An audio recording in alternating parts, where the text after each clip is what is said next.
마가복음 12장 18절에서 27절까지 말씀 우리 함께 일어나셔서 하나님의 말씀 듣도록 하겠습니다. 제가 하나님의 말씀을 봉독하겠습니다. 하나님의 말씀에 귀를 기울이십시오. 부활이 없다 하는 사두개인들이 예수께 와서 물어 이르되 선생님이여 모세가 우리에게 써주기를 어떤 사람의 형이 자식이 없이 아내를 두고 죽으면 그 동생이 아내를 취하여 형을 위하여 상속자를 세울지니라 하였나이다. 칠형제가 있었는데 마지가 아내를 취하였다가 상속자가 없이 죽고 둘째도 그 여자를 취하였다가 상속자가 없이 죽고 셋째도 그렇게 하여 일곱이 다 상속자가 없었고 최후의 여자도 죽었나이다. 일곱 사람이 다 그를 아내로 취하였으니 부활 때 곧 그들이 살아날 때 그 중의 누구의 아내가 되리이까? 예수께서 이르시되 너희가 성경도 하나님의 능력도 알지 못함으로 오해함이 아니냐. 사람이 죽은 자 가운데에서 살아날 때에는 장가도 아니가고 시집도 아니가고 하늘에 있는 천사들과 같으니라.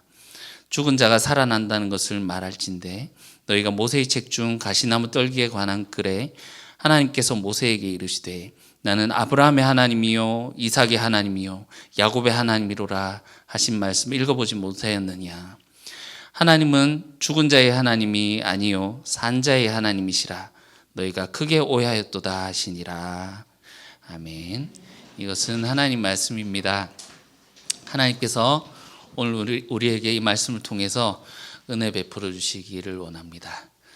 산자의 하나님이라는 제목으로 함께 말씀을 나누고자 합니다.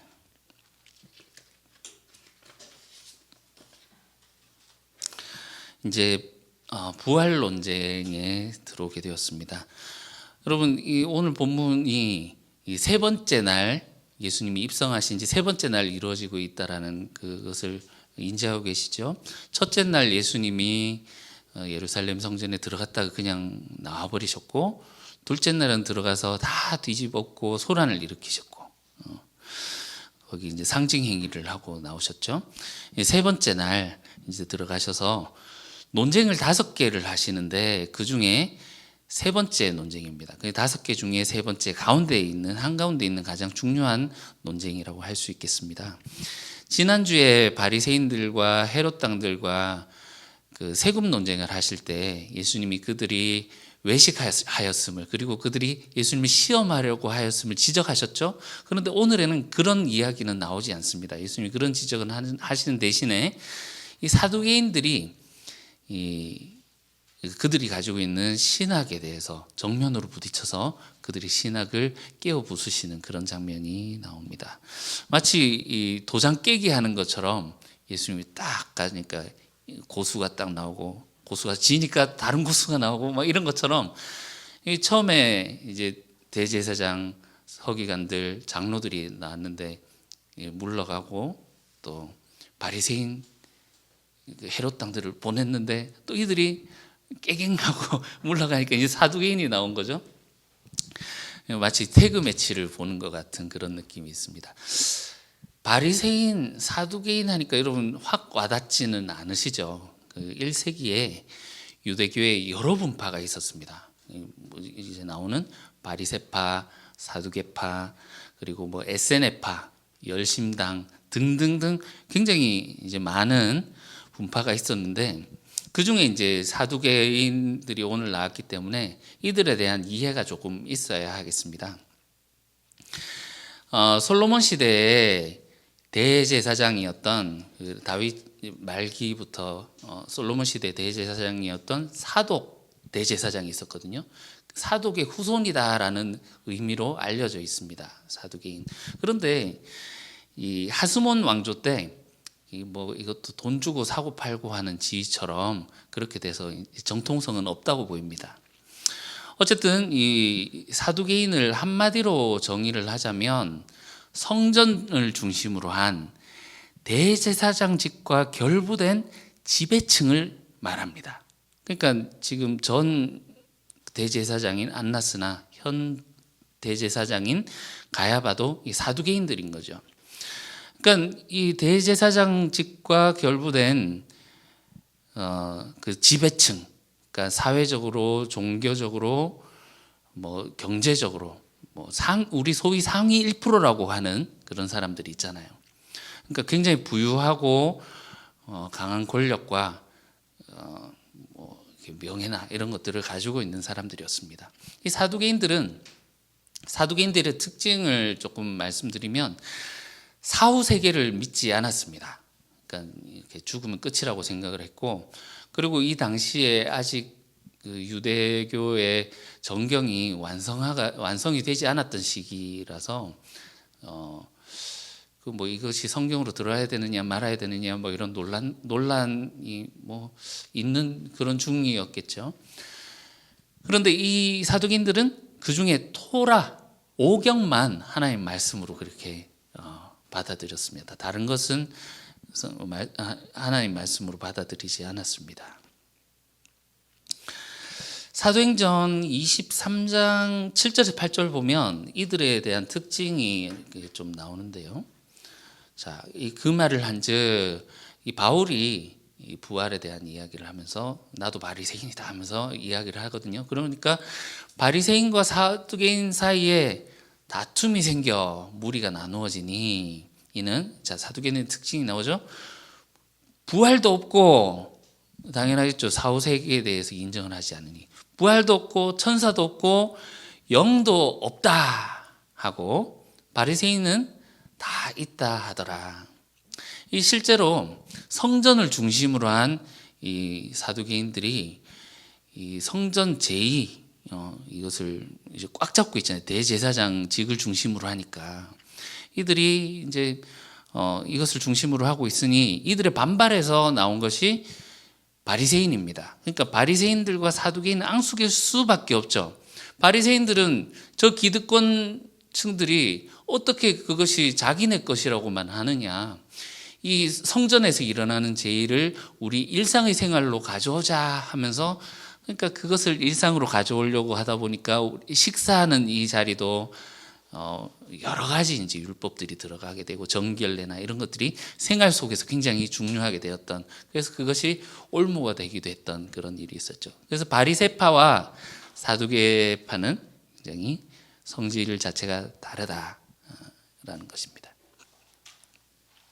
이 사두개인들이 이제 지난주에 바리새인들과 헤롯 당들이 예수님께 패배를 했고 세금 논쟁 아시죠? 그리고 이제 이번 주로 들어오면서 그들이 물러나면서 사두개인들이 이제 예수님을 붙들고 이제 논쟁을 하는 장면입니다. 질문합니다. 18절. 부활이 없다는 사두개인들이 예수께 와서 물어 이르되 모세가 우리에게 써주기를 하면서 신명기 25장 5절에 있는 그 계대결혼법에 대해서 이야기를 합니다. 이 계대결혼법이라는 것은 어떤 사람이 결혼을 했는데 이제 자녀가 없어요. 상속자가 없이 죽어버렸어요. 그러면 가장 가까운 형제부터 이 형수와 결혼을 해야 되는 거죠. 결혼을 해서 이제 대를 이을 자녀를 낳도록 그렇게 해줘야 됩니다. 그러니까 형제가 만약에 없으면 가까운 친척이 그렇게 해줘야 되는 거죠. 이것을 계대결혼법이라고 합니다. 우리 룻기 보시면 아시잖아요. 나오미 아들들이 다 죽자 그 며느리인 룻을 누가 결혼해 줄 거냐 하면서 친척 중에 보아스라는 사람을 찾아서 결혼하게 되지 않습니까? 이 이유는 오늘 이제 아이들한테 얘기를 해주니까 그런 게 어딨냐고, 내가 사랑하는 사람하고 해야 되는데 이런 법이 어디 있습니까 하면서 이렇게 하던데 아유 그렇구나 하면서 했습니다만, 이 고대 유대인들은 이제 그 자기의 자손들을 통해서 자신들이 영원히 살아갈 것이라고 생각을 했기 때문에 그 대를 잇는 아들이 그렇게 중요했던 거죠. 우리나라에도 이런 문화가 얼마 전까지만 해도 있었지 않습니까? 왜 그렇습니까? 제사밥 얻어먹으려고. 그 대를 이을 아들이 제사를 안 지내주면 제밥도 못 먹고 굶어 죽는, 이미 죽었는데 굶어 죽게 되는. 그러니까 대를 잇는 것이 그렇게 중요하게 생각을 했었던 또 비슷한 문화가 있는 것 같습니다. 이 여인이 대를 이어줄 아들을 낳지 못하면 어떻게 됩니까? 소방 맞고. 그 눈에 흙이 들어가기도 전에 남편이 다른 여자를 데리고 와서 아내를 맞이해도 아무런 할 말이 없는 그런 상황이 되기도 했죠. 이 계대결혼법이란 것은 근본적으로 하나님께서 이 사회적으로 가장 약한 계층 중에 하나였던 여인을, 특히 과부를 보호하시기 위한 율법이란 것도 우리가 알아야 합니다. 이 당시에 아내는 이 아버지가 남편에게 매각하는 재산에 불과했어요. 그러니까 사람으로 여기지 않고 합법적으로 이제 그 남편으로부터 혼인하게 되는 그 지참금을 받아서 이제 매각하는 재산으로 생각했기 때문에 이 여인이 그 집에서 나오게 되면 어떻게 생활을 합니까? 쫓겨나게 되면 경제활동도 하지 못하죠. 여인이 제대로 취급받지 못한 그 사회 속에서 자리 잡고 살 수 있는 방법이 없기 때문에 하나님께서는 이런 여인들을 보호하시기 위해서 계대결혼법을 주신 것입니다. 어쨌든 사두개인들이 질문합니다. 칠형제가 있었는데요, 마지가 결혼했는데 상속자를 낳지 못하고 죽었고, 그럼 둘째가 그 형수와 결혼해서 살게 될 텐데 둘째도 낳지 못하고 죽었습니다. 셋째, 넷째 다 죽고 일곱째까지 그렇게 상속자를 낳지 못하고 죽었고 여자도 죽었습니다. 그러면 22절이죠. 부활할 때 곧 그들이 살아날 때 이 여인은 누구의 남편이 되겠습니까? 우리 뭐 한 번쯤은 생각해 보암직한 그런 질문이기도 합니다. 그런데 이 질문을 이들이 사실은 이제 부활을 믿지 않는 사두개인들이 했는데, 부활할 때 곧 그들이 살아날 때 어떻게 되겠습니까? 라고 자기들이 믿지도 않는 것을 이렇게 얘기를 하고 있는 것에서 이들의 의도가 보이지요. 예수님께 굉장히 당황스러운 상황을 만들어줘서 예수님을 조롱하기 위함이다 라고 보여집니다. 예수님은 이거에 대해서 어떻게 대응하십니까? 24절 보시면 너희가 성경도 하나님의 능력도 알지 못함으로 오해했구나. 이 마가복음에서는 이 무지와 오해가 굉장히 중요한 모티브죠. 너희가 성경도 하나님의 능력도 알지 못한다. 27절에 한 번 더 말씀하십니다. 너희가 크게 오해하였도다. 야, 너네들 이 성전 지도자라고 하면서 어떻게 이렇게 성경을 잘 모르냐? 그래서 어떻게 백성들을 가르치냐? 너희 야간 유치원 아니야? 이렇게 묻는 것 같습니다. 이 사두개인들이 예수님을 향해서 선생님이여 이렇게 말했습니다. 우리 지난주에도 바리새인들과 헤롯 당들이 예수님을 선생님이여 이렇게 불렀죠. 우리 다음 주에 보실 서기관도 예수님을 선생님이여 라고 부릅니다. 우리나라에서 호칭이 곤란할 때 선생님 하고 이렇게 하는데 그런 호칭이 아니고 실제로 가르치는 사람이란 뜻입니다. 영어로 teacher 이렇게 나와 있습니다. 이들은 예수님을 책 잡으려고 비꼬으려고 선생님 했지만 사실상 우리 읽는 독자들에게는 예수님이 정말 하나님의 말씀을 정말 잘 풀어서 가르쳐 주시는 선생님이구나 하는 것을 좀 알려주고 있는 거죠.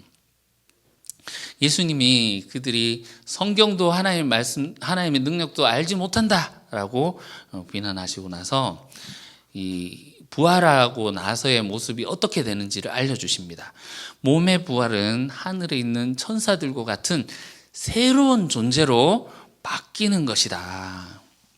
여러분, 천사는 죽지 않는 존재죠. 그렇기 때문에 인간처럼 결혼을 하고 그래서 자손을 낳아서 그 대를 이을 필요가 없는 거라는 겁니다. 천사는 결혼도 필요 없고 시집가고 장가가고 하는 거 필요 없는 존재들이다. 그렇게 그런 거 필요 없다. 이렇게 말씀이지만 여기에는 예수님의 그들을 꼬집는 그런 말씀이기도 한 것 같습니다. 너희 천사도 안 믿으면서 무슨 부활을 이해하려고 하노?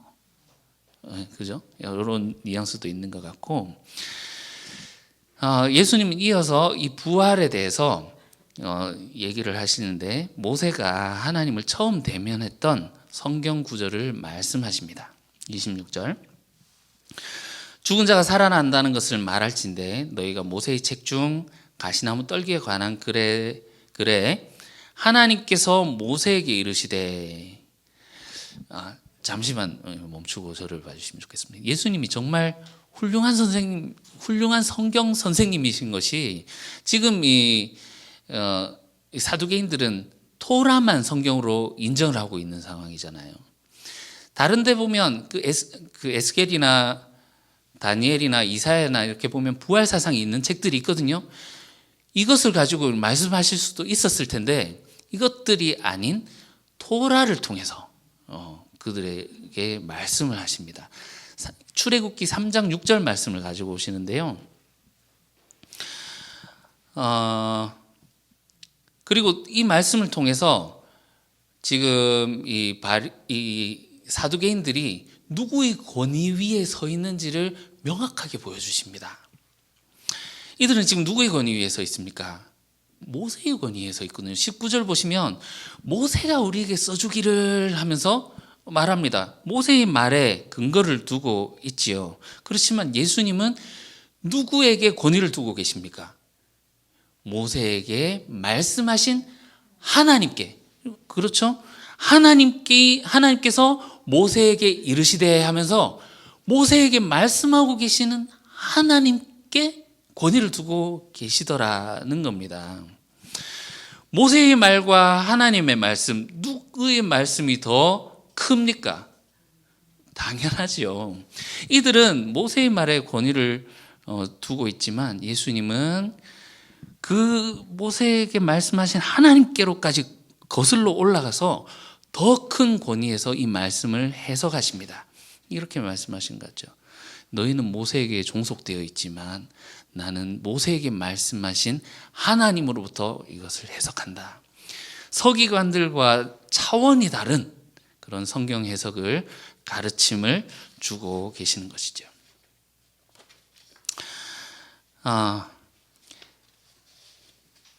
이 말씀으로 바로 들어가기 전에 예전에 우리 비슷한 장면을 본 적이 있습니다. 이혼 논쟁 때 바리새인들이 예수님을 이제 시험에 들게 하기 위해서 사람이 아내를 버려도 됩니까? 이혼해도 됩니까? 하고 이렇게 물었는데, 그때도 그들이 모세의 글에 근거를 두고 대답을 했습니다. 모세가 이혼증서 써주라고 허락했던데요. 이렇게 했거든요. 그때도 예수님은 모세보다 훨씬 앞에 있는 본문으로 가서 하나님이 창조하실 때 그 장면으로 가서 거기서 하나님이 하신 말씀으로 그들에게 말씀하셨습니다. 하나님 창조하실 때 뭐라고 하셨느냐? 사람이 부모를 떠나서 둘이 한 몸을 이루어라 이렇게 말씀하셨다라고 얘기를 하셨죠. 모세는 니네 마음이 완악하니까 그렇게 쓴 거고, 하나님은 이렇게 둘이 한 몸을 이루라고 하셨다. 이것이 결혼의 원리다라고 하셨습니다. 자, 제가 이 말씀을 지금 드린 이유는 굉장히 좀 비슷한 상황이기도 합니다.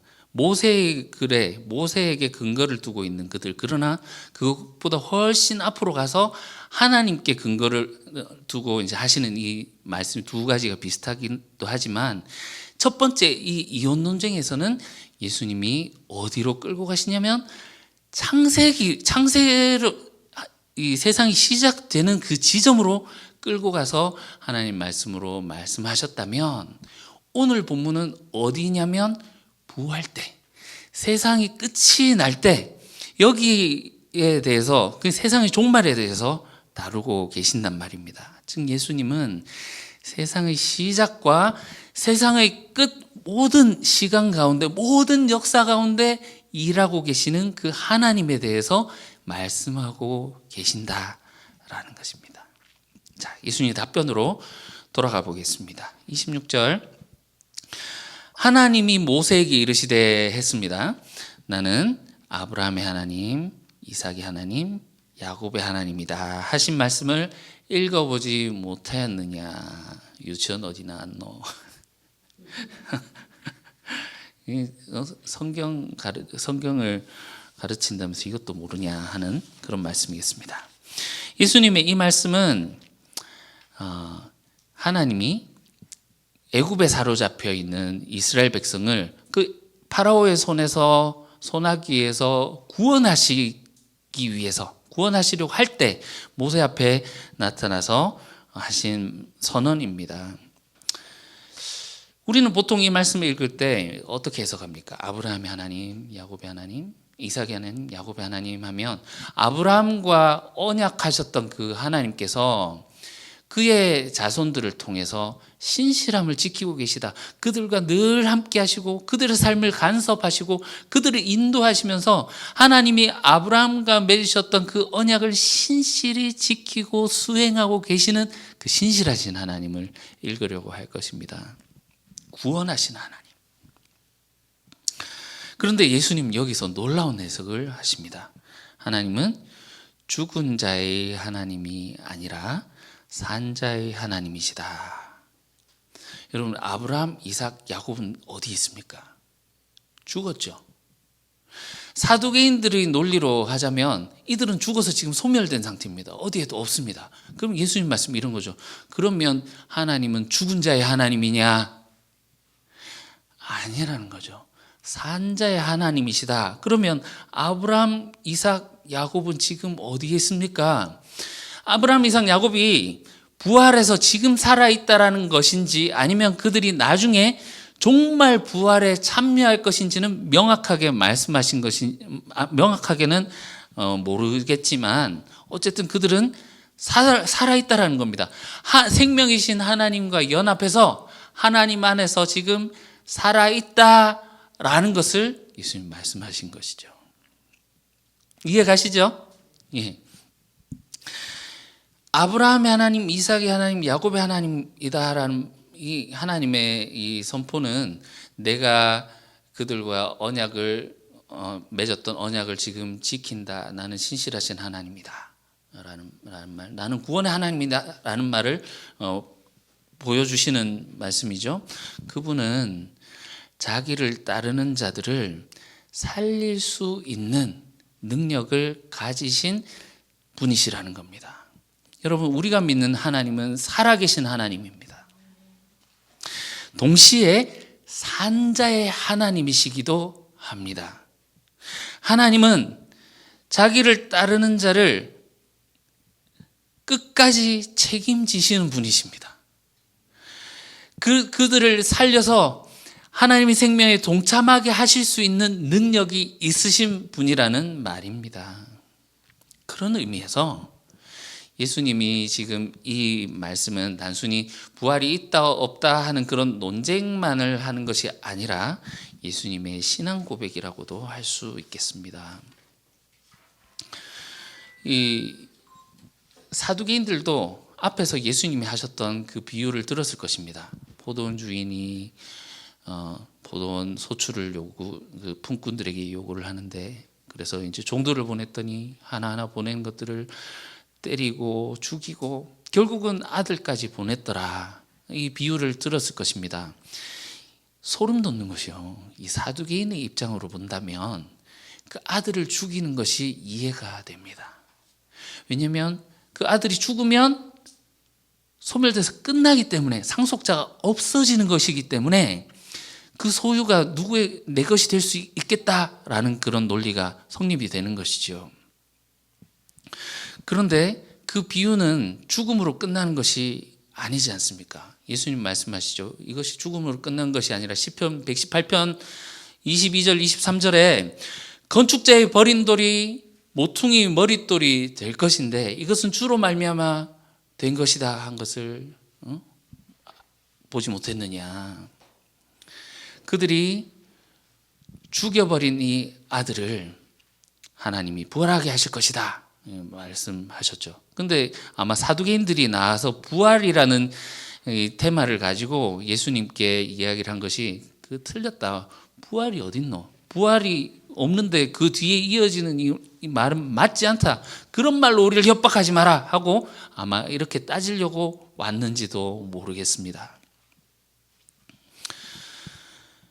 사두개인들이 부활이 없다라고 하는 것은 단지 그냥 그들의 신학적인 신념으로 볼 수도 있겠지만 실질적으로 그들에게는 부활이 필요 없어 보입니다. 왜냐하면 지금 여기가 천국이잖아요. 그들은 눈빛 하나만으로, 손짓 하나만으로 세상을 바꿀 수 있는 힘을 가진 사람입니다. 그들이 음지에서 어떤 일을 할지라도 언론을 싹 이렇게 매수를 해서 사람들에게 거짓 뉴스를 퍼뜨리고 자기들이 원하는 세상을 만들어 갈 수 있는 그런 사람들이지 않습니까? 기득권층이라는 겁니다. 높은 지위, 재물로 부유와 풍요를 누리고 있는 사람들, 여기가 좋사오니.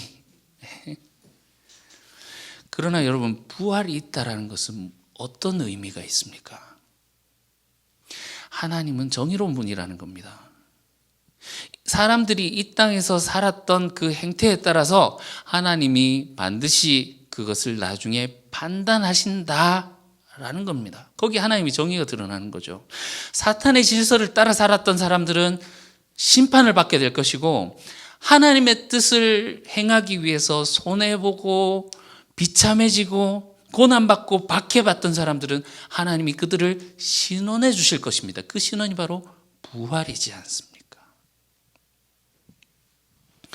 죽은 자의 하나님이 아니라 산 자의 하나님이다 라는 예수님의 말씀은 아브라함과 이삭과 야곱을 살리신 그 하나님을 말씀하시면서 그 하나님이 나를 살리실 것이다 라는 예수님의 고백입니다. 심지어 그들은 아들도 아니잖아요. 예수님은 세례 받으실 때 또한 변화산에서 하늘에서 직접 소리가 나서 이는 내 사랑하는 아들이다는 확증까지 받으셨습니다. 예수님은 하나님의 아들이신데, 지금 사두개인들은 이스라엘의 실세입니다. 실제로 그 비유에서 아들을 죽일 수 있는 그런 힘을 가지고 있는 사람들이란 말입니다. 그들 앞에서 예수님이 신앙 고백을 하시는 겁니다. 죽여봐라. 이것이 끝인 줄 아느냐? 새로운 세상이 올 것이다. 하나님이 나를 살리실 것이다. 어떻게 해요? 왜냐하면 하나님은 산자의 하나님이시기 때문에 그렇다라는 거죠. 동시에 그들의 실체를 드러내시는 겁니다. 너희들 부활을 믿지 않고 조롱하느냐? 성경도 하나님의 능력도 모르는 놈들. 너희는 죽은 자의 하나님을, 죽은 하나님을 섬기고 있구나. 죽은 신이란 게 뭡니까? 우상이지 않습니까? 너희는 우상 숭배를 하고 있구나. 여러분, 우리가 이 장면이 너무나도 충격적인 것이 이스라엘 최고 그 종교 기구, 성전에 있는 성전의 지도자들, 최고위층 지도자들, 대제사장을 중심으로 한 사두개인이라는 사실에 우리가 너무나도 충격을 받습니다. 이런 사람들에게 배워온 사람들은 어떻게 되는 것일까요? 여러분, 근데 이런 일들이 비단 그 당시의 일이기만 하겠습니까? 오늘날 이런 그리스도인들, 이런 목사님들이 얼마나 많이 있습니까? 입으로는 부활이 있다라고 하고 구원받았다라고 하지만 이 땅에서 천국을 누리고 있는 대형교회 목사님들, 대형교회 다 싸잡아서 말씀을 하니까 좀 그렇기도 합니다만,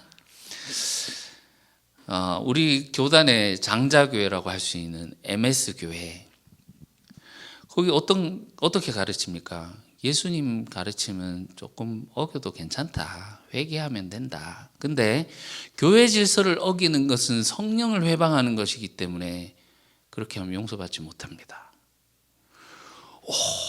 두려움을 주죠.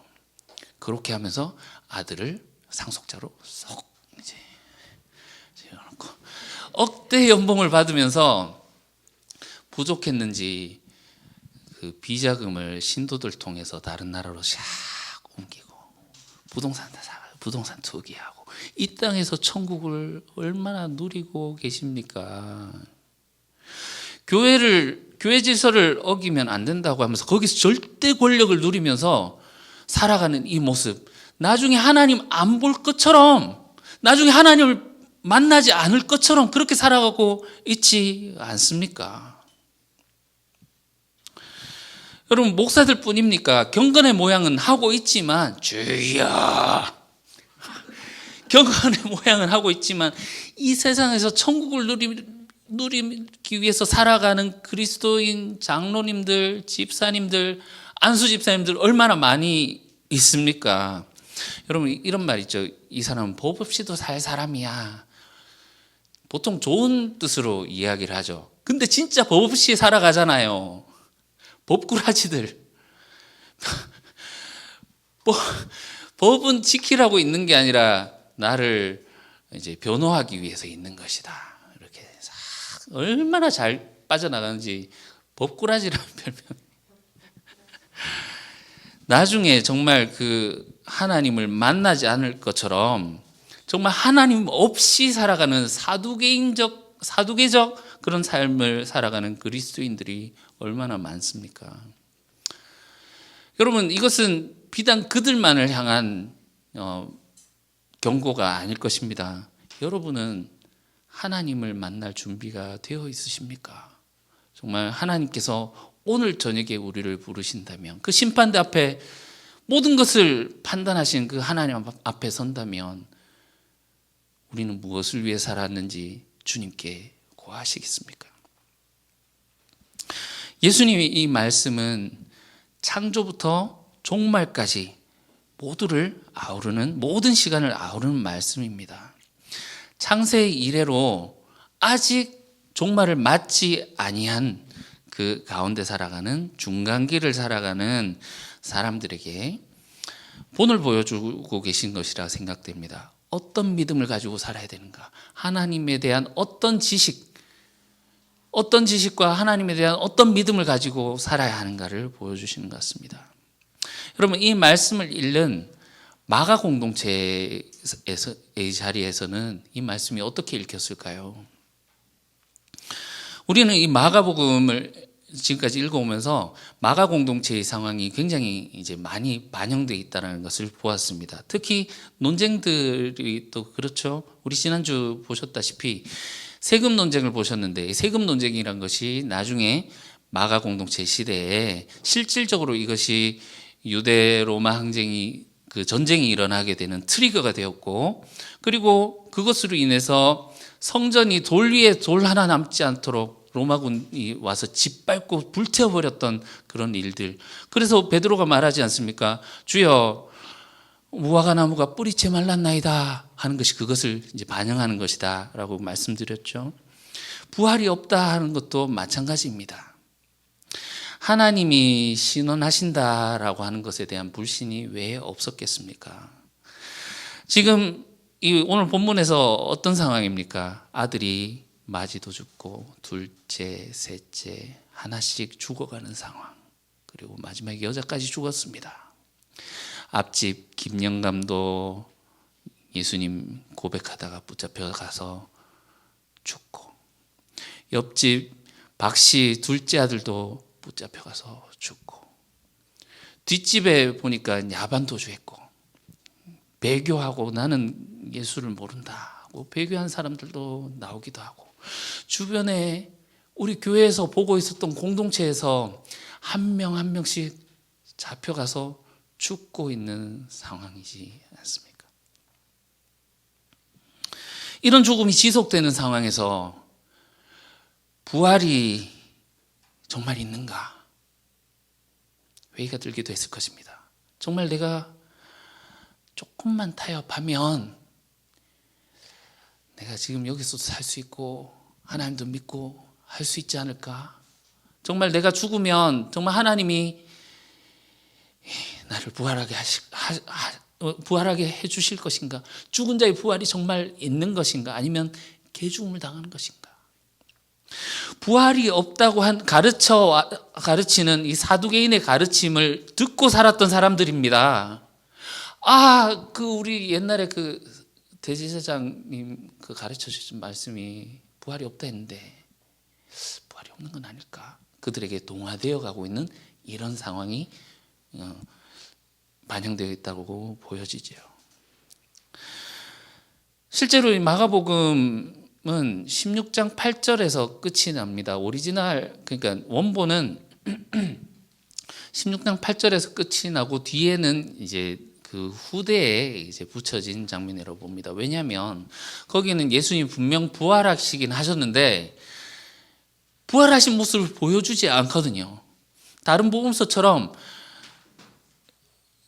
요한의 아들 시몬아, 네가 나를 사랑하느냐 하면서 회복시켜 주시지도 않고, 엠마오로 가는 두 제자들과 함께 가면서 그들의 눈을 열어주시지도 않고, 부활하신 주님이 나타나지 않는 마가복음은 그렇게 예수님이 부활하신 모습을 보여주지 않은 채로 끝이 납니다.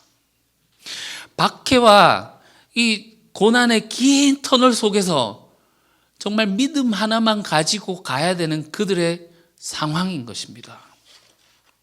오늘 본문은 그런 그들에게 예수님의 말씀으로 위로와 확신을 주고 있습니다. 너희는 어떤 하나님을 믿고 있느냐? 죽은 하나님을 믿느냐? 살아계신 하나님을 믿느냐?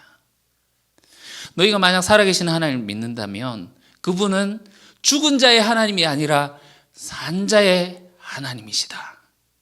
하나님이 반드시 너희를 신원해 주실 테니, 하나님이 너희를 부활의 영광에 동참하게 하실 테니, 예수님이 가지셨던 그 믿음을 가지고 하나님을 믿어라 하고 용기를 북돋아 주고 있는 것이지요.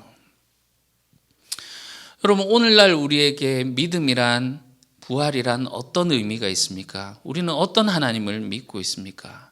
우리는 이미와 아직 아니 사이를 살고 있습니다. 하나님의 나라는 이미 시작되었지만 아직 그 종말이 오지는 않은 그 낀 세대 가운데에서 살아가고 있습니다. 그러나 언젠가는 그 아직 아니가 지금으로 바뀌는 때를 맞이하게 될 것입니다. 우리는 그 종말 신앙을 회복해야 할 것입니다. 그 사이에 있는 하나님의 모습, 우리 비유를 통해서 봤을 때 그 사이에 있는 하나님의 모습은 어리숙하게만 보입니다. 포도원 품꾼들이 그 하나님이 보내신 그 주인이 보낸 그 종들을 죽이고 때리고 그렇게 하는 상황 속에서도 아들을 보내는 주인이라니요. 당장 그들을 달려가서 숙청하고 막 제거하고 해야 마땅할 텐데 아들을 보내는 주인, 얼마나 순진함을 넘어서 어리숙하게 보이지 않습니까? 그러나 그날에 밝혀지게 될 것입니다. 그것은 주인의 오래 참음이었음을 말입니다. 포도원 품꾼들까지도 돌아오기를 바라는 아버지의 그 크신 사랑이었음을 말입니다. 또한 우리는 그날에 그 주인이 농부들을 진멸해 버릴 수 있는 능력을 가진 분이란 것을 또는 그 주인을 위해서 목숨을 바치고 고난을 당하고 주인의 뜻을 따라갔던 자들을 부활에 동참하게 하실 수 있는 능력을 가지신 분이란 것을 우리는 보게 될 것입니다. 예수님이 주신 이 말씀, 이것을 진실로 받아들이며 살아계신 하나님을 믿는 우리가 될 수 있으면 좋겠습니다. 이분은 산자의 하나님이십니다. 그 자신을 따르는 자들을 생명에 동참하게 하실 수 있는 능력이 있으신 산자의 하나님이십니다.